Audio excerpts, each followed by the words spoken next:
নিজেকে না বদলালে কেউ আপনাকে বাঁচাতে আসবে না।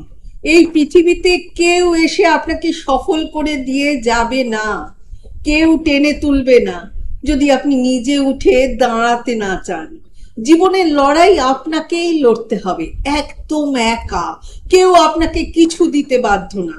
আপনার বাবা মা মানুষ করেছেন, জীবন দিয়েছেন, কিন্তু আপনি কতদূর যাবেন সেটা আপনার দায়িত্ব। কেউই বাধ্য না আপনাকে সুযোগ করে দিতে। আপনাকেই নিজের সুযোগ তৈরি করতে হবে। পৃথিবী কঠিন, আপনি দুর্বল হলেই শেষ। জীবন কারোর জন্য থেমে থাকে না। আপনি ব্যর্থ হলে 1 মিনিটও সময় দেবে না কেউ। টিকে থাকতে হলে মজবুত হতে হবে, সিদ্ধান্তে অটল থাকতে হবে, না হলে পৃথিবী গিলে ফেলবে। বিন্দু মাত্র দয়া করবে না, কষ্ট হবে কিন্তু কেউ দেখবে না। রাত জেগে কাজ করছেন, কাঁদছেন, যুদ্ধ করছেন, কিন্তু কেউ দেখবে না।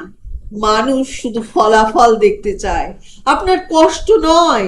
তাই নীরবে লড়াই করুন, সাফল্যই আপনার ভাষা হবে। বারবার অজুহাত দিলে পিছিয়ে পড়বেন।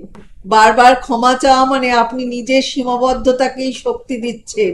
কেউ এসে বলবে না উঠে দাঁড়াও। আপনাকে নিজের ভেতর আগুন জ্বালাতে হবে, কারণ একমাত্র আপনিই পারেন নিজেকে বদলাতে।